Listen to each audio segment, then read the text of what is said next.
and welcome back to the Maccas Talk Hockey Podcast, the podcast where me and Dan are going to take you through all of the news and all of the games in the National Ice Hockey Division. Obviously, Charlie is on his little break at the moment. I'm sure he's going to make an appearance, very soon. But it's just going to be me and Dan today. Dan, how are you feeling? You all right? Yeah, I'm doing all good, mate. Thank you. I think it might be the first weekend where we weren't at the same game at all this week. You were at two completely different games to what I was at.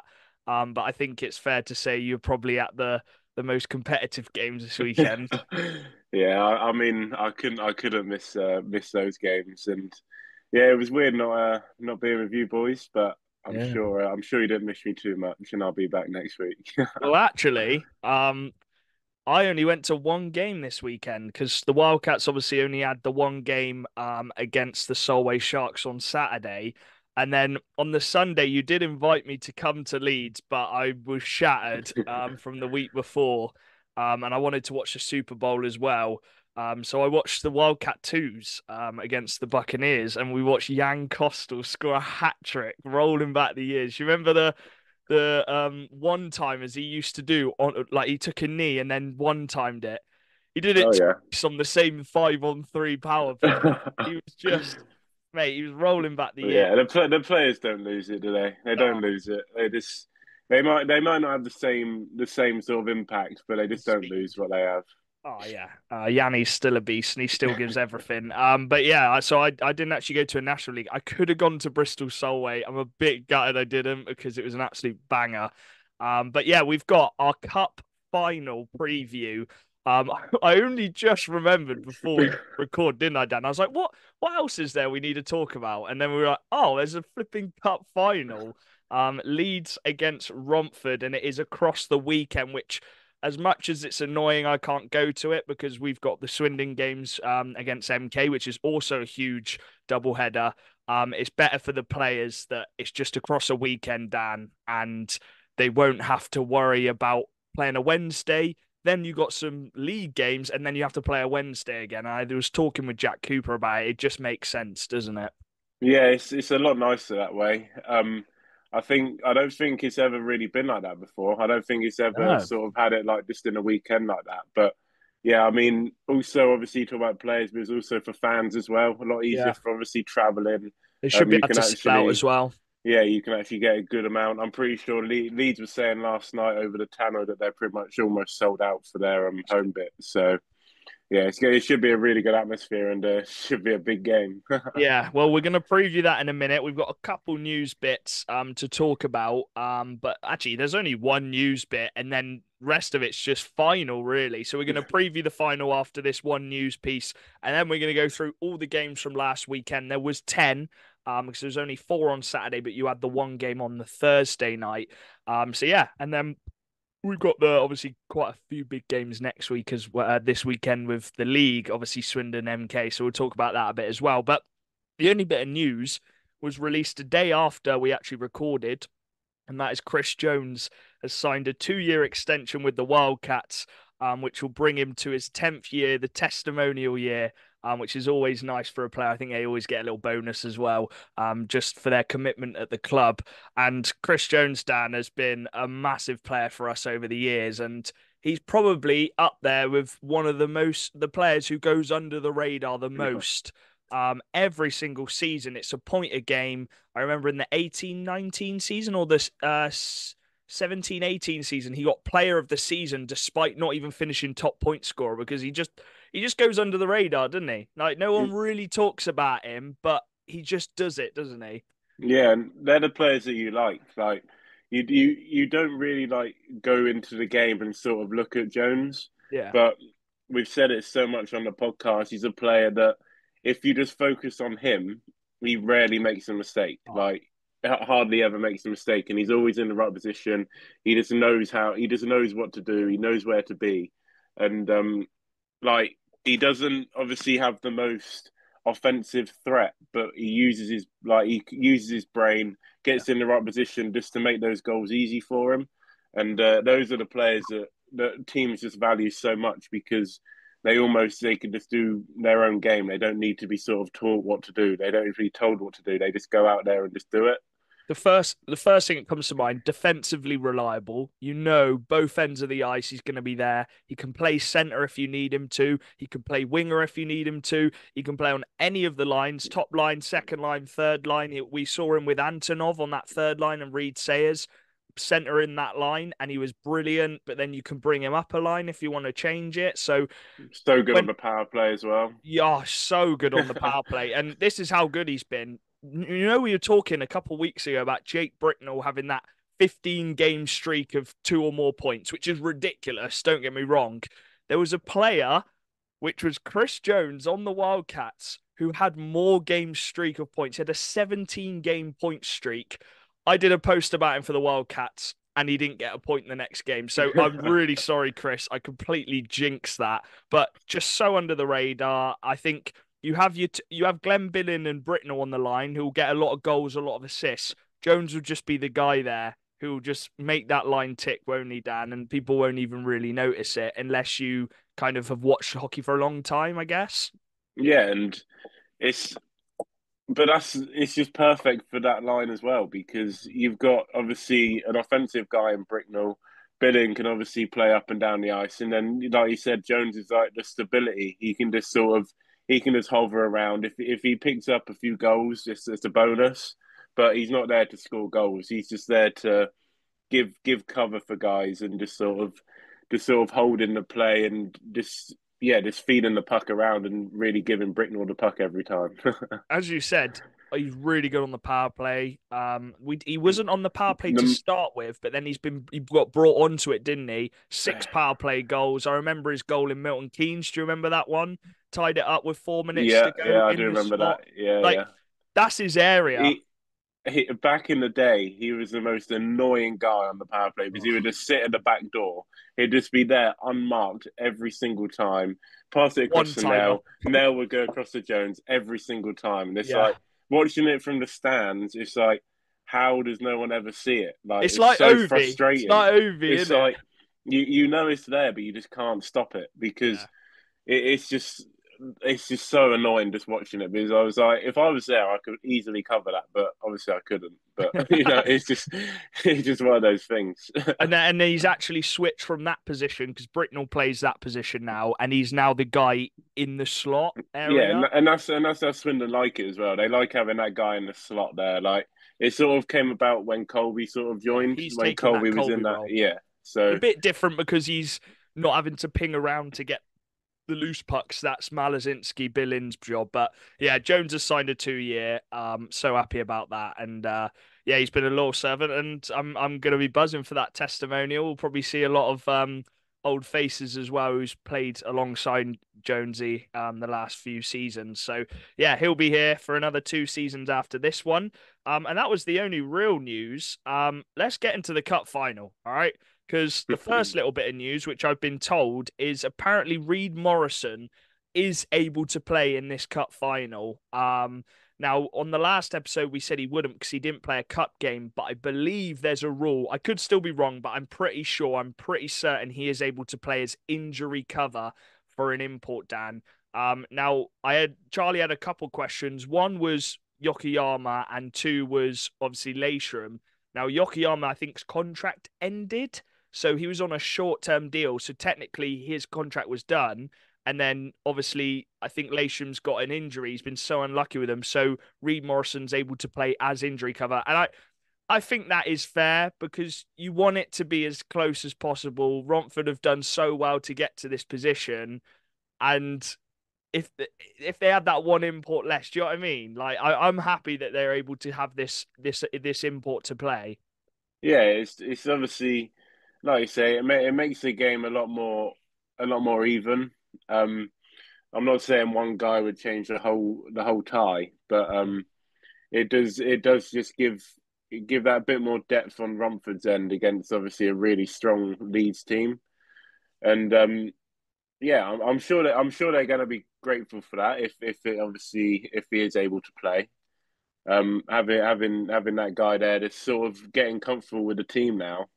He's sort of he hasn't had long, obviously, to get involved with the team, but he seemed to have made a little bit of an impact already. So Yeah, it's going to be big, and hopefully they can obviously get him in, and obviously get him in the cup final, and it'll be new for everyone. Obviously, first time he's going to have played in a cup competition in this league. He's coming in straight into the final, so if he wins it, it's sort of a cheat for him. Yeah, but it's weird, but isn't it? he won't be complaining about that.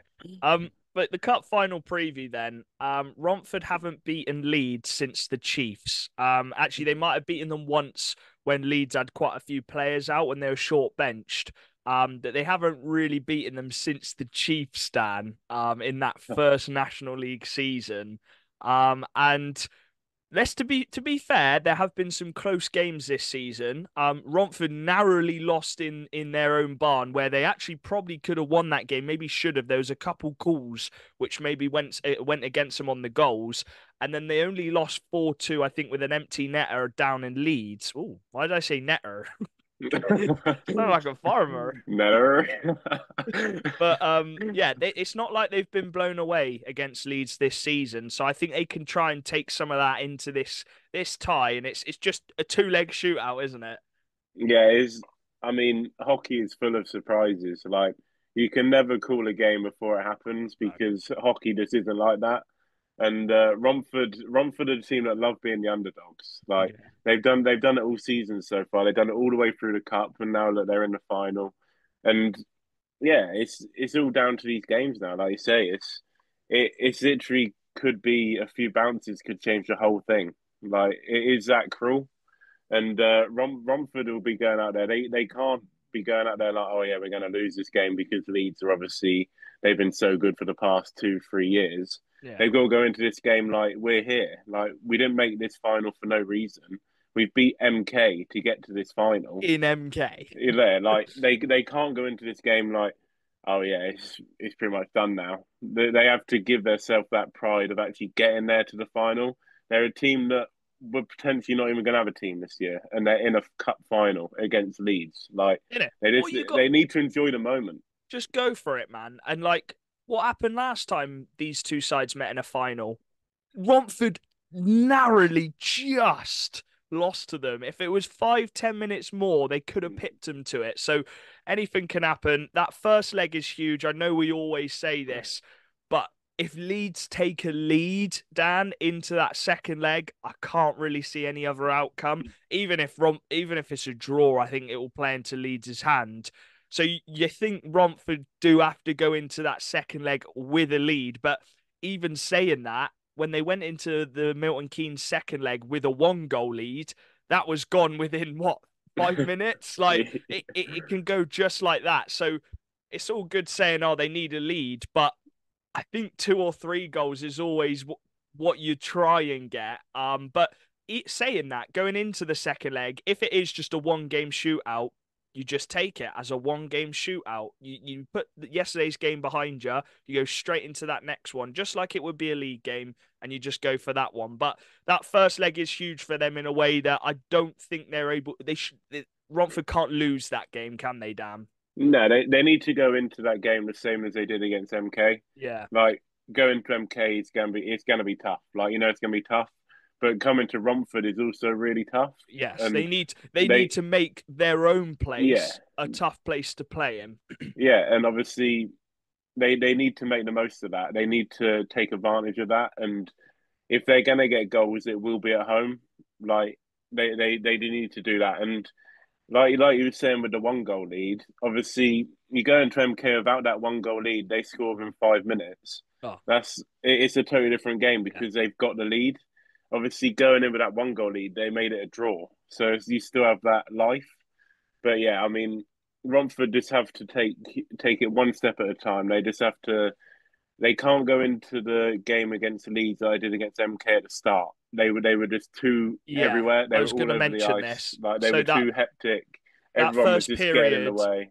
that first period, they were quite lucky that they didn't come out of that first period a couple goals There were so down, many chances. because I think in the heat of the moment it was, you try and play this game with MK, and they're going to punish you if you do that. And I think Leeds are exactly the same. You got to try and sit tight, take your opportunities when you can. You know your top line is going to be on fire. Like Sean Miller, Shufelt, and whoever's playing with him. I think it will probably be Alif, maybe Seb Moore. You know they're going to get chances. Should just sit tight with the rest of the team. Sylvester's smashing them in at the moment as well. Obviously, TJ as well next to him. You don't know what Reed Morrison's going to be like in the big final. So there's a lot of unknowns, isn't there, going into this final? I think the biggest thing is like at the end of the day, anything can happen. But saying that, Leeds are favourites. Like let's not call a spade here. Leeds are favourites going into this. They are the league champions back to back for a reason. They've won playoffs. But again, saying that, they haven't won this trophy yet. So is there something in the back of the mind which is like, okay, we can't lose this again? Yeah, it's a total mind game. Like it is a total hockey is just in the mind.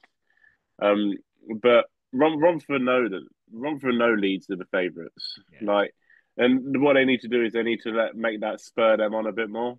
Like they need to really just sort of go against everything that everyone's saying and just prove everyone wrong. And Romford are a team that love doing that. Yeah, So they do, to be fair. that should be something that they can be in that dressing room before the game and just be like, let's just prove people wrong. Like, just play our game. We know we can. We know we're here. Like I said at the start, we're here for a reason. Let's go out there, play our game, and just just get a few bounces our way. And they And got a few that's what Romford they need. boys. Like they at the end of the day, these guys know each other like the back of their hands. They've been together since they were little kids playing up in Romford. You're talking Jack Cooper, TJ, Sylvester, all of these guys growing up in Romford. This is what it's about, isn't it? This is what they've been living for. Yeah, and to do it with their team as well, just to bring their team to the cup final. And it's been such a hard like season for Romford as well. Yeah, But it's been so like up and it's down, yeah, hasn't it? it's so, and this is the peak like at a minute like at this time this is the peak of Romford like right now being in this cup final. So all the fans have got to get behind them. I'm sure it's going to be a sellout. I'm sure they're going to be getting those people through the door like they did against MK. And everyone just needs to come together in Romford and just really put on a show. Both teams as well going into this after just losing as well, which is interesting. I think Romford lost in overtime. They conceded a goal where Sheffield pulled the goalie. We'll talk about it in a bit, but Leeds actually lost in their barn in their last game. So maybe Raiders can take some confidence with that. Again, we're all just spouting loads of rubbish here. We'll see what actually happens when it comes Yeah. down to it. But we normally pick a ones to watch for the tie, but we're actually going to pick one from each team. So one from Leeds and one from Romford for this tie. So Dan, I'm going to start with as Romford are home first, your Romford one to watch for this tie. Who's the guy you're looking out for? I'm going to go for Sean Miller.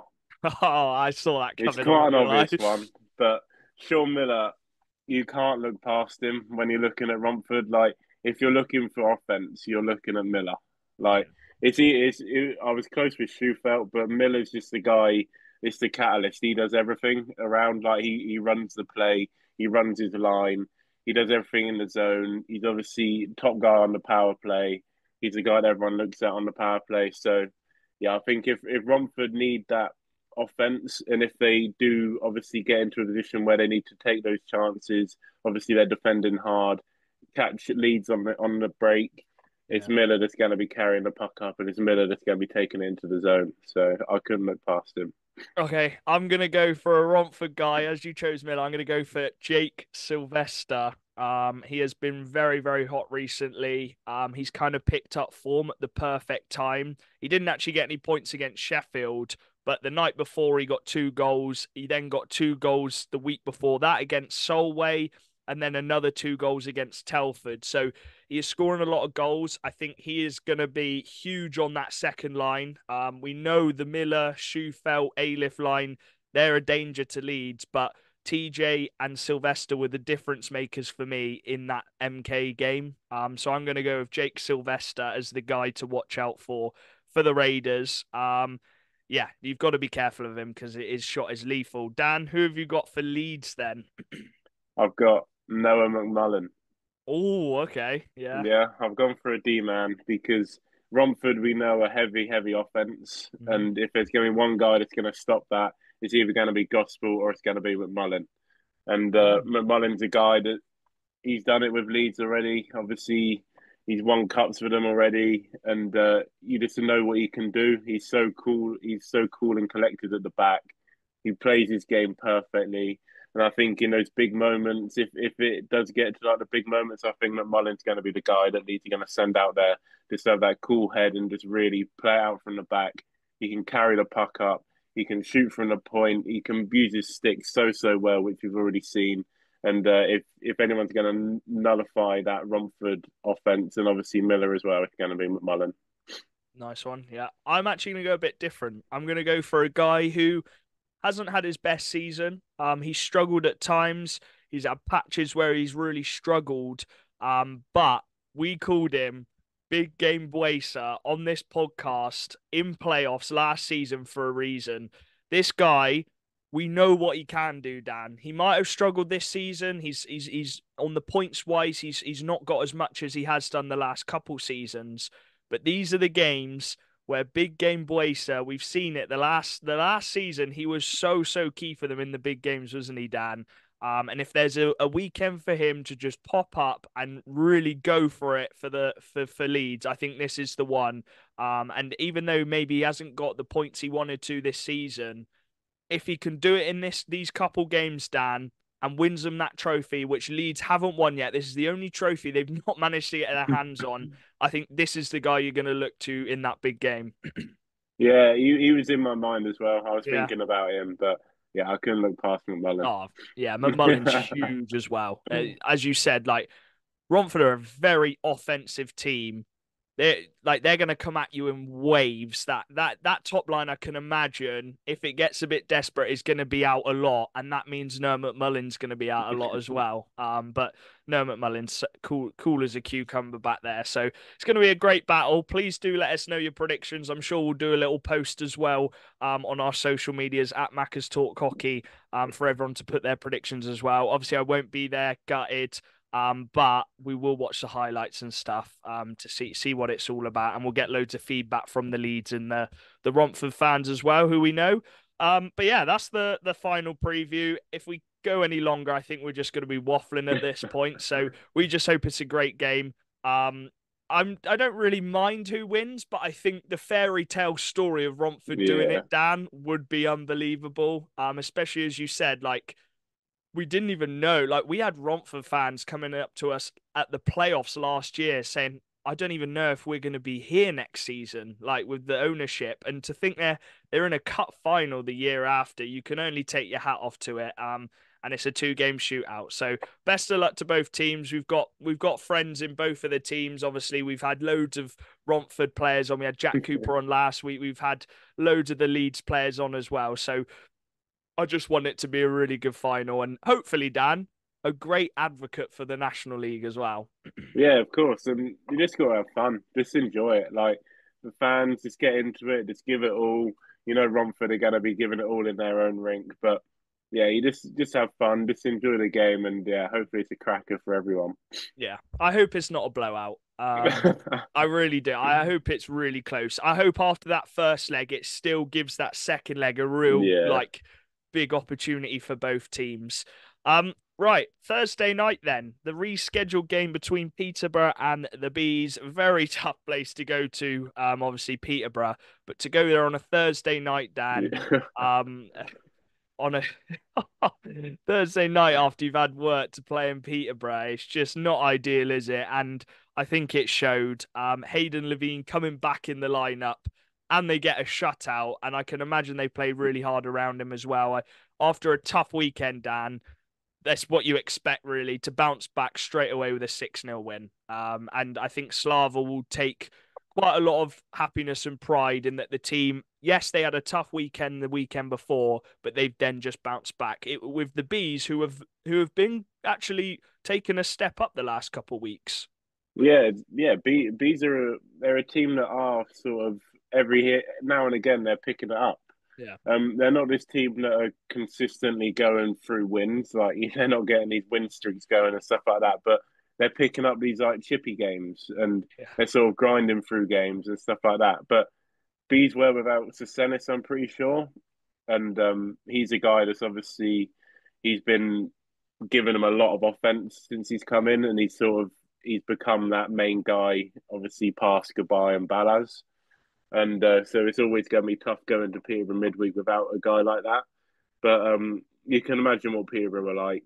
They were just playing their game, just blocking every offensive chance, and then they would obviously catch them on the break and obviously playing hard in the offensive zone as well. So it's one of those games. Like you said, it's a perfect game for Peterborough to answer back from that weekend that they just had. Yeah, and again, the second line, we talked about it, I think, a couple of weeks ago. It's not just the top line now, which is scoring goals. They're not having to rely on that top line. Spears getting a couple, Mitchell King, Keen Aston as well, jumping in with the sixth goal, and I know they were all hugging him as well. So yeah, it's a positive for Peterborough. They are getting depth scoring now, and that was without Lackinen, I believe. Lackinen's not been Mm. playing the last couple games, so I'm not sure what's happening. I don't know if it is injury related.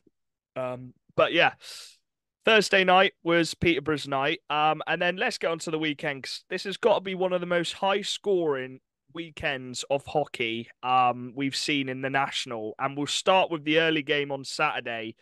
And the whole Seahawks took a 4-0 lead within 10 minutes, Dan, against the Romford Raiders. We knew there'd be goals in this game, but flipping Yeah. heck, it was 5-0 after that first period.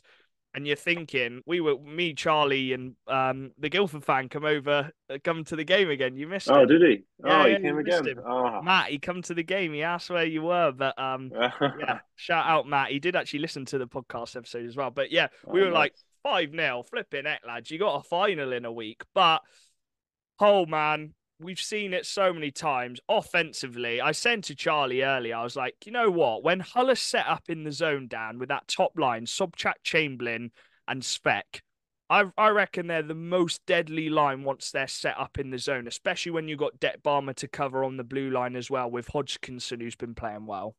Yeah, they really hold his own well, and to have that offensive threat with those, obviously they're shooters. They're all shooters, Oh, and you've obviously got the gritty play as well from Chamberlain, which just goes hand in hand with that. And yeah, they are a very very strong team offensively. We've always said this, like we've always said how strong Hull are, and when they're in control of a game, that's that's when they're at their best because they can just run their lines, they can play hard in the corners, they can play the whole game that they love, and yeah, it's when they're like that, they are very very hard to stop, and they do, even if you do stop them, they'll just keep grinding and grinding and grinding until you just can't do anything. And then that's when obviously the sharpshooters like Svek and obviously the clever play from Sobchak. You'll have Chamberlain obviously driving the net. It's so hard to stop, and they won't stop. Like they'll just keep going and going and going. yeah, Sobchak's just a magician on the puck. That was his. He's got 70 assists now. Like it is ridiculous. Like he was putting backdoor tap-ins for Chamberlain, just setting up Spec. It's just he makes it look so easy, Sobchak, and he's the perfect complement guy for those Oh yeah. scorers of Chamberlain and Spec. But Bonner chipped in with a couple goals. And then shout out our player of the week, Lee Hayward.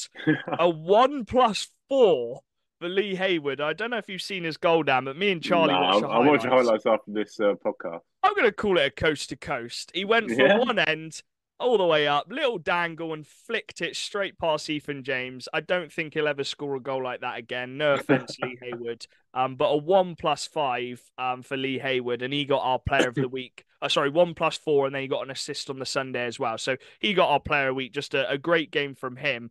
Jake Sylvester, I talked about him.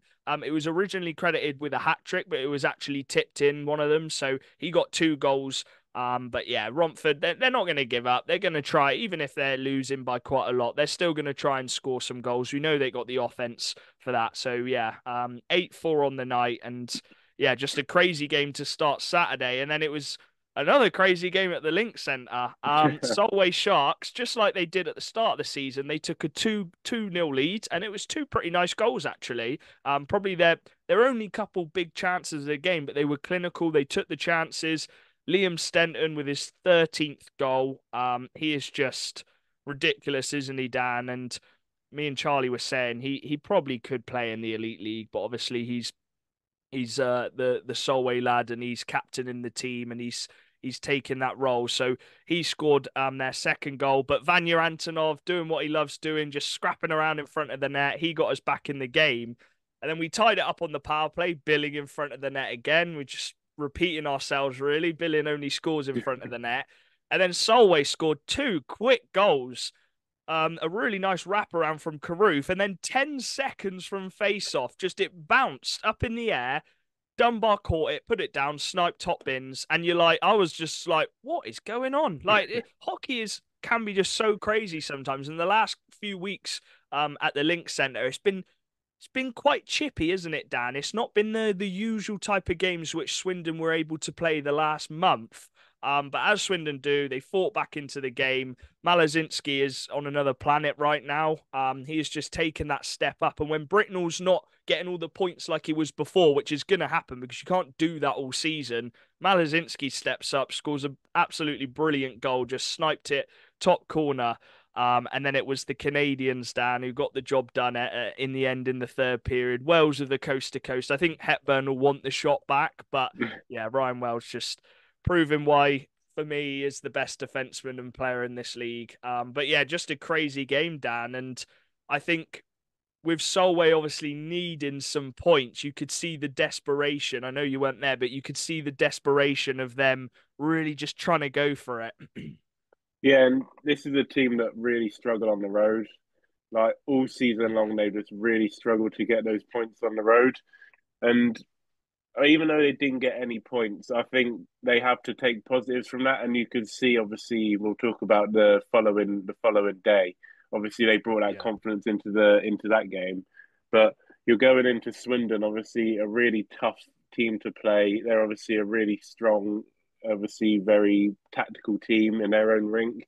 And for a team just struggling on the road to go into that and be 2 goals up twice in the game, I think that's really obviously on one hand it's really good because you're managing to obviously take the lead and sort of take Yeah. control for a little bit, but at the same time it is a negative that you've given away two goal leads in the game. They'll be annoyed that they couldn't hold that, and it's something that they obviously need to work on and sort of look on how to shut down a game and stuff like that. And maybe that's the reason why they haven't been so successful on the road because they've not been able to sort of shut down these Shut the games. games down. Yeah. Um, but they're a young team; they're new to the league. They've still got a lot of stuff to work on, and I'm sure they just need to sort of talk about that through the week and just sort of bring it into the game a bit more.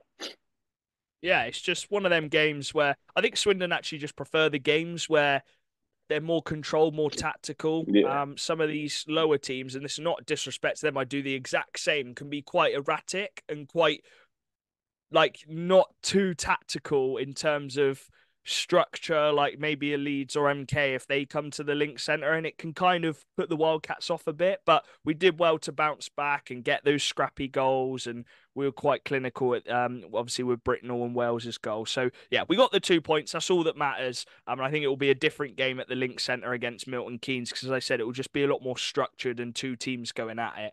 But it was just important we got the 2 points because obviously we dropped two games the last couple of weeks in overtime and penalty shots. So the win on the board in our only game, that's all. That's all you need. The 2 points. No one asks how you do it.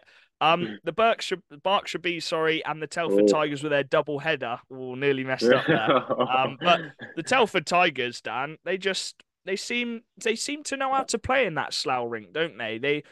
That's the second time they've won there this season, and obviously they won there a couple weeks back. But the big guys again just stepping up. Howes, Thompson, Henderson, McKenzie just doing their job. And it sounds like the rest of the team were doing their job in terms of just shutting down the game, winding down the time, just tiring out the bees. And they've got 4 points in Slough, which we've seen is not an easy place to get points.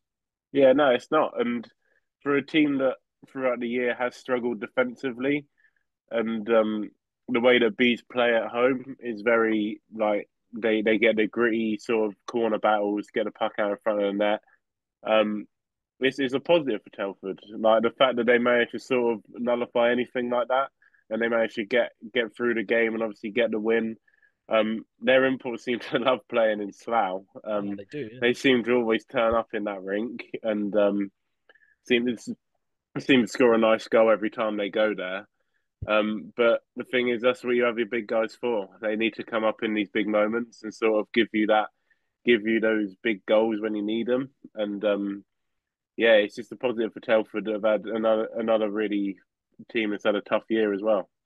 And with Solway losing, that win actually put them in the playoff spot for the first time, I think, in over a month or 2 months. So yeah, they are now in that playoff spot. So it was a big win for them.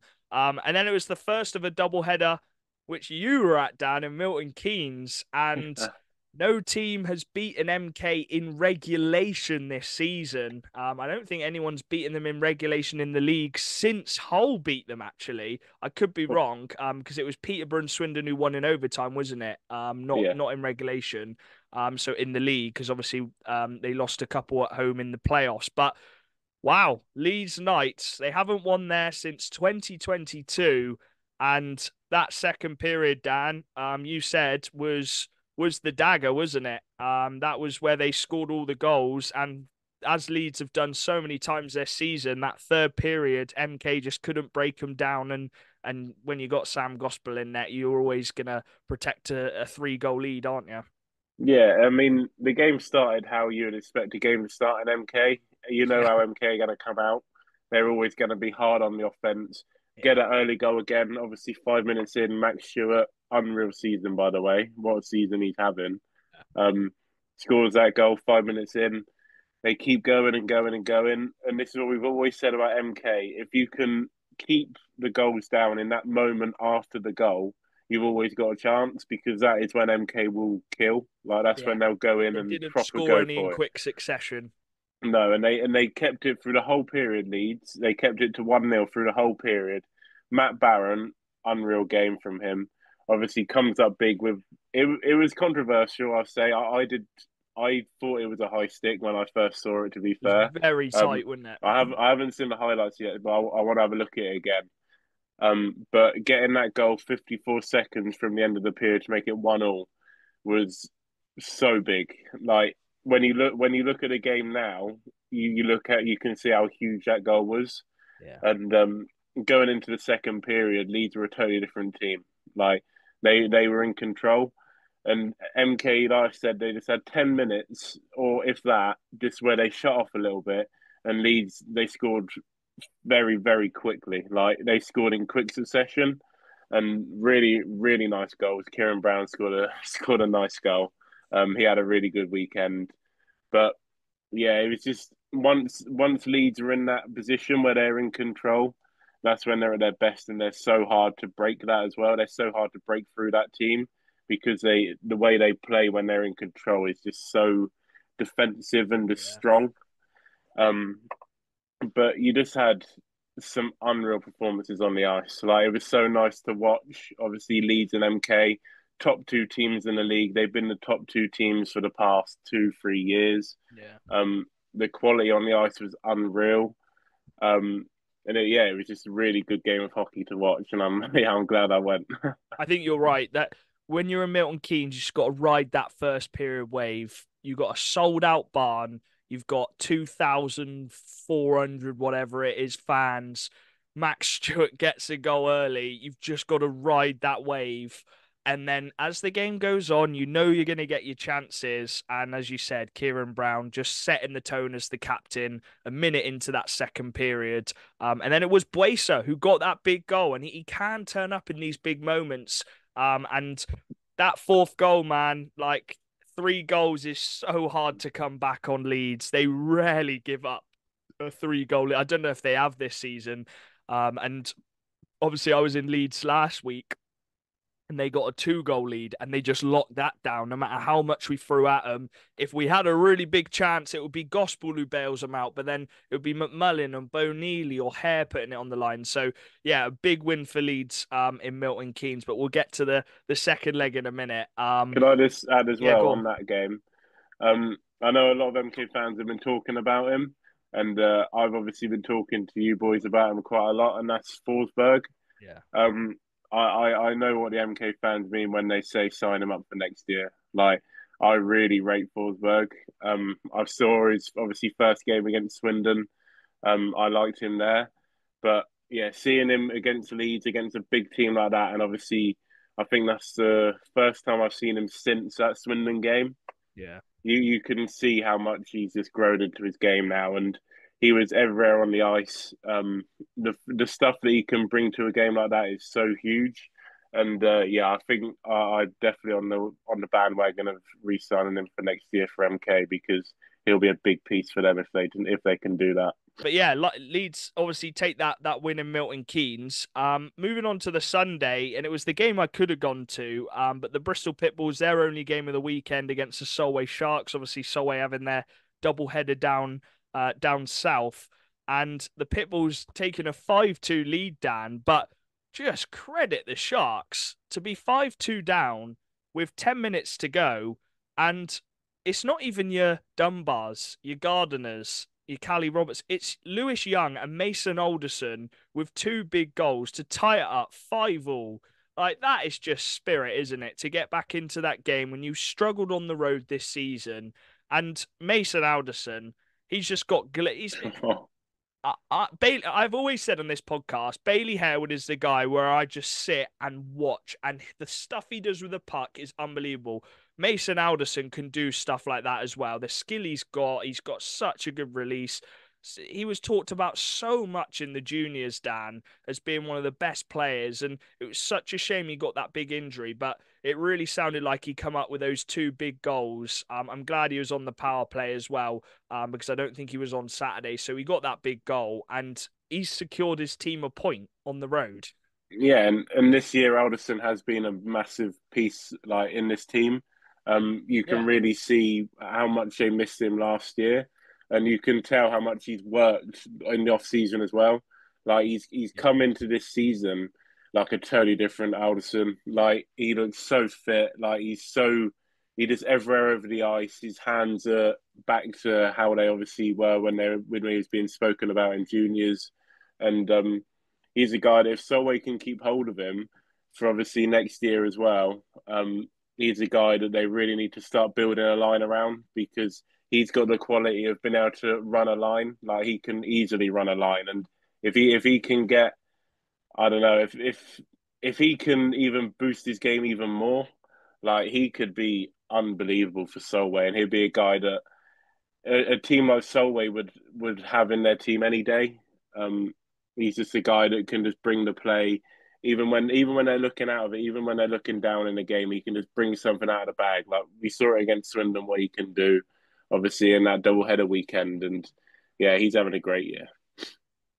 Yeah, and Mitchell Walensky obviously come in, a really big role to fill with Price leaving, who was so good for Bristol. But he's come in, he scored two big goals for Bristol, and then he scored the shootout goal for him. So that's just going to bring him loads of Apparently, he scored a really confidence. And nice goal as well. Apparently, one of oh the goals he scored yeah, was like a bar down. yeah, he's got a shot on him. He has. We've seen it a couple times this season, and it's gone to a shootout. And Napier has finally won a shootout, and he give it the Selly, which we've seen him do when he was back in the NCAA and the AHL. So yeah, nice to see Bristol just get that shootout win. That must be such a relief because I think they've lost 5 or 6 shootouts this Yeah. season. And Bailey Harewood. Shout out to him. His hands are just disgusting. Scored another just nasty penalty shot goal, and then Mason Lipsey going low blocker, and then Walensky getting the winner. So I can imagine it was a brilliant night for Bristol in their only game, and they just get 2 points. And actually, that win, it just keeps them on. Like, I know they're 6 points off, but they've got a game in hand on Telford that could be reduced to 4. It just keeps them within it, Dan. It just keeps them there, doesn't it? Yeah, and this is a game that you were looking at because of how desperate both of these teams are for points. Like it, Yeah.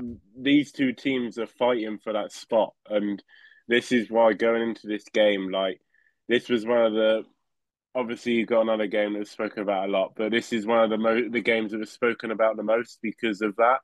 And obviously it would have been an unreal game to be at. I'm going to put that out there again. You could have been there.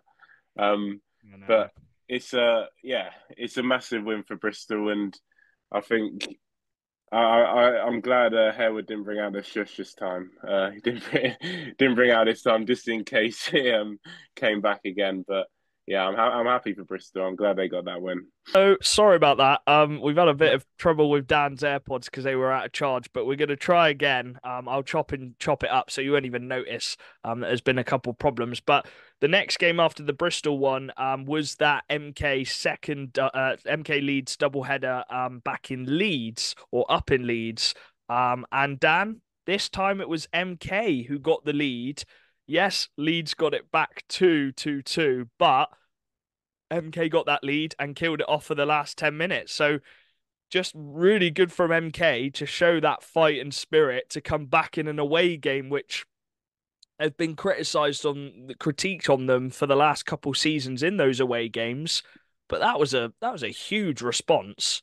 Yeah, you could see it from the start. MK came into that game with a totally different game plan of what they had in at home. It's weird to say that because normally you'd think MK have got their game plan at home and they'd obviously carry it into their away game, but Yeah. it's weird that they've actually changed it going away. But that's just the things that Leeds force you to do. But in this game, MK, the big guys turned up that didn't turn up at home. You had Venus obviously on the scoreboard. You had County on the scoreboard. You had Norris on the scoreboard. You got those big guys, those big Brits that have been like that. Obviously, since Norris has joined, but obviously Venus and County. Yeah. County's obviously top point scorer in that team. He's having a great year that everyone expected him to have. Um, but yeah, they just came out in this game hard. We've said about Leeds bringing the game to them, bringing the physical play, and they really did that. Like they were finishing their hits. The game started off really fiery. Um, Hits were going everywhere and following through with them. Both games were ref really well, by the way. I thought I'd put that out there. I thought they were Yeah. ref perfectly. Um, but yeah, MK just played in a way where it almost looked like Leeds didn't have any answers to it. Yeah. They couldn't do much. They couldn't get into the zone very easily. MK really played a good shutdown game, stopped any sort of chances coming through, and yeah, it was just a really strong road performance from MK. And the two goals they did concede, one was Arista, which was screened on the power play, and the second one was just a bit of class from Kieran Brown. Now, Unbelievable goal. there was a few comments I saw saying, "Oh, he should save that. Like, there's no way that should go in." Oh my goodness. Like that is some So goal. quick. Firstly, the pass from Perry. What a Yeah, pass over to Kieran Brown to like through the scene. And then Kieran's got so much to do. He's got three MK players in front of him. He does a little toe drag move, goes to the left, and that he is the best player in this league at his releasing the puck. Just the quick release. You don't know where it's going to go. He could go top shelf. He could go low blocker. He could go 5-0 and he just flinged it straight across the ice, Dan. And the goalie just, it's so hard to react that quick. And it's through Headley's legs in an instant, isn't it? And if you haven't watched the goal, go watch it back and try and watch it in a goalie's perspective. You They don't really expect it to go that quick through their legs, and there's not really another player in this league who can just release it that quickly. And it's just a fantastic goal. yeah. The thing that I love most about that goal isn't actually the release; it's the way that he settles down that bobbling puck. Disguised it as well. Oh Like yeah, fully that puck was bobbling. It had to be bobbling to get it through all that traffic. yeah, But it's the way Brown literally stopped it like that on his stick and then released it. Like any other player that I think, no offense to everyone else, but any other player that would have bubbled over the stick and probably just gone yeah. into the MK's obviously D men. But the fact that was Brown and he stopped it like that and obviously released it that quickly, it's just a bit of class. And when you need a guy to step up, it's going to be the captain. That's why he's got that C on his chest. He's a guy that's always everyone Leeds have always looked at and for answers, and he's always been able to give them. And like I said, he had a great weekend. I really enjoyed watching Brown. Yeah, you could see the top level of Kieran Brown. But what has been again criticised by Milton Keynes fans is their power play. But what I loved about this power play, it didn't overthink it. They didn't pass it around, try and find this perfect. They just flung it at net, and it was three guys around the net just batting away, batting away. I think that's what you got to do with Gospel. You just got to try and unsettle him, make him move around, try and not let him see the puck. And it was a scrappy goal, just bounced Yeah, to Cowney. Kieran Brown tried his best on the line, but Cowney just flicked it into that cage. It was the perfect kind of. He didn't have much to aim at, but he just went high. He roofed it, didn't he, Dan? mm, And that's what you got to do on the power play sometimes. When it's not going the way that you want it to go specifically, just create chaos. And that's how they've won the game, Dan, off a that that scrappy goal. that was a huge goal as well because Oh, that was just after it was Leeds had scored not that even two equaliser. minutes after. Yeah, and you look at that and you could feel it in the rink, like the game was going on Leeds' side, Yeah. like the momentum totally shifted after that goal. Obviously, Brown was obviously full of it, and the fans were loving it, getting 2-2, getting the comeback, and then MK go and score on that power play, and it's just like that killed everything. Like you could tell from that, you had a good idea that MK were going to win that game, be just because of that goal and the way that the fans just sort of like you could feel it all just drop in the rink, and it's some of the leads they haven't really felt before. Like they don't Yeah. really feel that often getting that momentum killer like that quickly, and that was such an important goal for MK to score. And from then on, it just all looked MK. It was going MK's way. Yeah. Yeah, it's a massive win. And from a Swindon fans' point of view, you probably take a split without the team getting an extra point in overtime. It's not the way I thought it'd go. I thought it would be just them winning their home games each. But it just keeps them within that, just like Bristol, it just keeps Swindon within that 4 points, just behind them. If they're going to slip up, obviously it's a huge game this weekend with Swindon and MK. But yeah, anything else Can to I? add on that game? Yeah. I just wanted to add. We talk about the big forwards, like the important guys, the big guys, coming up in that game. But one guy that I thought was a very, very key aspect in that game was Carter Hamill. Oh yeah, He's a guy that you don't really talk about him a lot. Like you don't really. yeah, He's not one of them guys that you look at every game. But the way that MK were playing, he was just going around, finishing his hits, which was suits that one game. thing, Yeah. keeping the pressure on in the zone, not giving Leeds any time on the puck.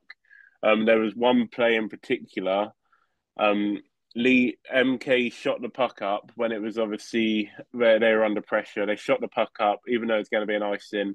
Carter Hamill chases the puck, beats the icing, holds it in the corner, lets the whole of MK go for a change, and then obviously loses the puck. But what I loved about that is after that play, Wallace went straight over to him, tapped him on the head, like he recognised what he had done. And yeah, I thought that was just an unbelievable play from Hamill. The way that he just went for it, got that puck, and just let his whole team go for a change when they're under pressure. I thought that play was just unbelievable, and it sums up both Hamills. To be fair, it just sums up their game. And yeah, I thought he was a really big part of that game as well. Even though you don't really talk Yeah. about him a lot, and he won't get spoken about. Like, No, he won't. These players, the depthy players, never really do. But those are the key guys which you actually need in a team, to win trophies. And the depth of Milton Keynes in previous years have been criticised in terms of playing their roles. But I think this season's a bit different. They've got the likes of McEwen, Hamill, Field, Grinnell Park, who are going to play that grinder role, chip in with points now and again. But in those big games, like you said. Carter Hamill just he loves that game. He might only just be being five Carter foot Hamill. 5'5" or whatever. But he'll just throw his body around everywhere. Another overtime game on the Sunday between the Raiders and the Steel Dogs, and it looked like the Raiders were gonna just close it out and get that win just before the cup final. But up steps the top scorer of the whole league, Walker Sommer. I'm assuming he sniped it. I'm assuming he just sniped one to tie it up with 45 seconds to go.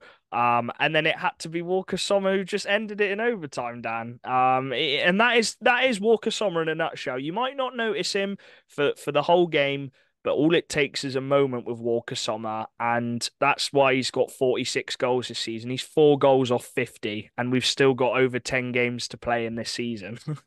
Yeah, he's so tough to defend against because Yeah. you want to defend against him. You want to get in front of his shot, but at the same time, that's the worst thing you can do because he'll just shoot through the guy's legs and then he'll Yeah, shoot he'll through the use you as goalie a as well. screen. Yeah. Oh, and then you're like, right, I won't get in the way of him. I'll let the goalie see the shot, but then the goalie don't see the shot either. So Yeah.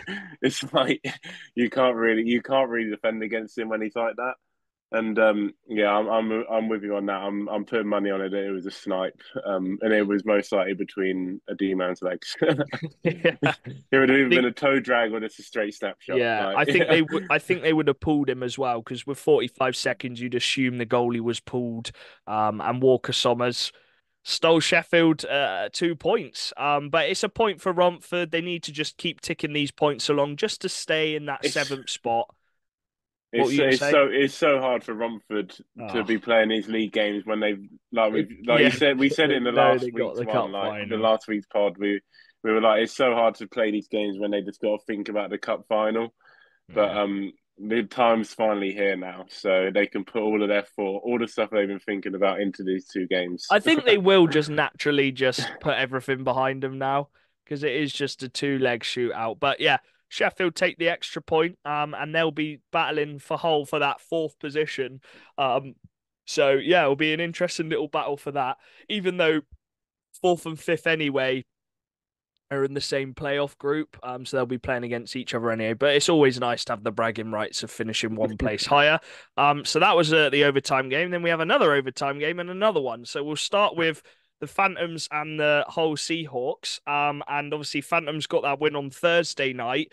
But they, just you knew that there's every game which Hull play in, Dan, there's goals. There's guaranteed goals. And after the second period, it was 5-4 to the Phantoms. And then Johnny Cornell, who we've been really impressed with, because he's one of those players who he might not score as much as a Sobchak, Svek, Chamberlain, but he's going to be good at both ends of the ice, and he chips in with some big goals. And he got that tying goal to make it 5-5.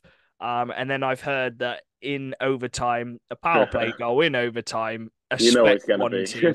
Like you can, we've seen it in Swindon now. We've Twice. seen it so many years. He's probably got the best slap shot in the league. And he went bar down, snipe to win it in overtime. And take the extra point. And Hull were the only team to get a 4 point weekend. I'm not sure the last time there was just one team who got one. There's definitely been a few weeks where there's been quite a few teams who got it. But yeah, Hull were the only teams to get a 4 point weekend. Peterborough getting a 3 point weekend if you want to count the Thursday game, sorry. But yeah, Hull were just scoring a lot. The one thing I will say, is this sustainable? No, They're no. scoring a lot of goals. They do need to try and keep the puck out of the back of the net come We've said playoffs. this And all I, season. I think they will do. I think they're waiting, obviously, for Phillips to come back. But they just seem to be every game they're involved in. It's just they're going to concede a few, but they're going to outscore it as well. And it's just Hull. I don't think we're going to ever change that. But they've also proven that they can have low scoring games. Like they beat Leeds 2-1 in Leeds. Like it can happen, but I think they're just waiting for Davy Phillips to come back and then they can really try and tie it down for playoffs. But when you're scoring all these goals and winning games, no one cares how you do it, do they, at the end of the day? Like The thing is, if they were scoring at the rate that they do, plus having really good like defense, they wouldn't be where they are in the league now. They would be up in that race. They would be in that race. but But don't yeah, get me it's wrong, they've just had they've had a few D injuries, haven't yeah, they? And yeah, they have, and they've obviously had a few games where they've had to like obviously bring a few guys in, and there's a few guys that have never played in this team before, and a lot of transition stuff and stuff like that. So it has been tough for them, but yeah, we said it throughout the whole year, but next year I definitely think Hull need to start looking a bit more at their defensive yeah, I think sector. I think maybe an import D, you have to look at it, and maybe you've seen how it Yeah, is. an import D that's defensive, not like a Brock. Yeah, the top three teams in this league, Swindon, Leeds, and MK, they all have a defensive D man, if you want to call it that. Some have got And two. yeah, MK have two of them. But yeah, a 6-5 overtime win for Hull. And then the final game of the weekend was the Telford Tigers and the Bees doubleheader. It was another overtime. And the Bees get another valuable 2 points. And it was Will Stead, Again. who got the overtime winner. Boy, he is having a sick season. That is his 23rd goal of the season, 9 assists. But when you're scoring those big goals, Dan, like they call him Will Hyman in the dressing room. That's what he said on the podcast. But yeah, just a great game for the Bees, who were ahead for quite large portions of that game. Telford get back in it, but Bees just go and win the game. Yeah, and a gritty game, grinded Yeah. out for Bees again. Goodbye came up huge in that game. I think he got 4 points. Yeah. I think he got a point Four on. assists. Yeah, he got a point. Got 3 points on the last three goals. I think. 4 points on the last four goals. Yeah, so he's a big game player, and yeah, that's a big win for Bees. Especially the Yeah. fact that obviously Telford beat them in Slough, obviously the night Well, before. well, actually, remember at the start of the season, Bees beat Telford in Telford. So actually, they're better at playing at the opposite rink for some reason. For some weird reason, they're getting more wins away from home than at home against each other. So it's just the weird and wonderful way of the National League. But yeah, but saying that, Telford do get a point because it went to overtime. And that does keep him in that playoff spot, Dan. So it'll be interesting now. 1 point ahead of Solway. Solway do have a game in hand on them, but they've got that playoff spot now. Are Telford going to do what they've always done the last few years? Just get in that playoff spot and then see what And then happens. turn up. Yeah. Yeah, I wouldn't put it past them at all. I wouldn't. I mean, I know in the predictions I put them to finish out of a playoff spot. So for the predictions wise, I wouldn't mind if they drop down a little bit. What, just for your ego? Yeah, just to sort of rub it in Charlie's face because he's still talking about last year's Oh, predictions. yeah. He honestly, he's not really got much right this season, but he just clings on to Well, he last don't season. even turn up anymore. So Yeah, no. I have no doubts if Swindon do win both games, he'll be straight on for this next podcast. But yeah, looking at the points then, and Sobchak's taken quite a significant lead. 8 points ahead now in the top point scorer race. But if we're going ego wise, I said Sobchak would win top point scorer of the league and player of the year. So I guess my little predictions coming true. But he's on 93 points now. oh, He could get 100 this weekend if he pops off. Like he could do oh, it. It's Sobchak. yeah, he could, and the way the whole score, yeah, he could definitely do it. Do you want to know a funny stat? So Sobchak, Miller, Sommer, Bricknell, and Chamberlain are all in the top five of point scoring. Um, the Sommer's got 4 penalty minutes. The other four around him have all got over 60 penalty minutes. Oh my God. It's just it's so funny. What is crazy about Sommer, by the way, because he is the top goal scorer. He's scored 46 goals, only six of them on the power play, and Yeah. only three short-handed goals. So he's got 37 5-on-5 goals. That is just he is a pure Disgusting. goal scorer, isn't he? Yeah, he is. He's He, unreal. yeah. So he's going to lead that goal scoring race. I don't think people are going to catch him now. Huff's on 41, Bricknell's on 41, so they still could try and catch him. But Sam Gospel's still top of the save percentage, a 9166 for him. But yeah, big weekend this weekend. Let's get into it then, Dan. To close this podcast. Let's Hmm. start with MK Swindon. It's the double header. The league as it stands, MK are 4 points ahead of Swindon. They've played the same amount of games now. That Sunday game was the game in hand. So it's a massive game, isn't it? I think Swindon, they have to win that home game, don't they? Yeah, 100% they do. It's we've seen how the battles can go with Swindon and MK in Swindon. Yeah. They're a lot more tight in Swindon than they are in MK. Even though Over the obviously last few years. yeah, even though Swindon obviously did get a win last time, the games in Swindon have always been that bit more tense. Um, So, and the thing that's on the line for this weekend is, it's unbelievable. And yeah, going into this game, it looks like it already looks like it's going to be unreal. Um, Yeah. Watching MK again for me. I'm becoming a bit of an MK fan. Yeah, it'd be your fourth MK because you're going to both MK Yeah, Swindon games. It'd be your yeah, fourth yeah, in a row. But I think it's one of them where yes, Swindon haven't played to how we know they can play in terms of that defensive structure. They've had quite a few teams, Hull, Bees, and Solway have come at them in quite a weird kind of way, and it kind of does affect you a bit.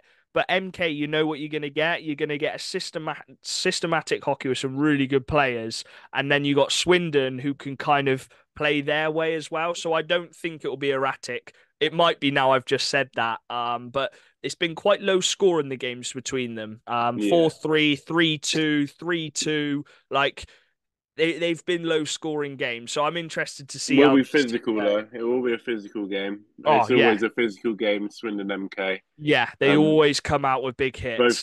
both teams bring it, and that's what you like. You got the passion in there, and hopefully, I'm hoping the refs are gonna just let it flow like they Yeah, should do, like they did Leeds MK, because yeah, like I said, there's so much on the line. So you don't want to be calling these stupid penalties, just these little plays.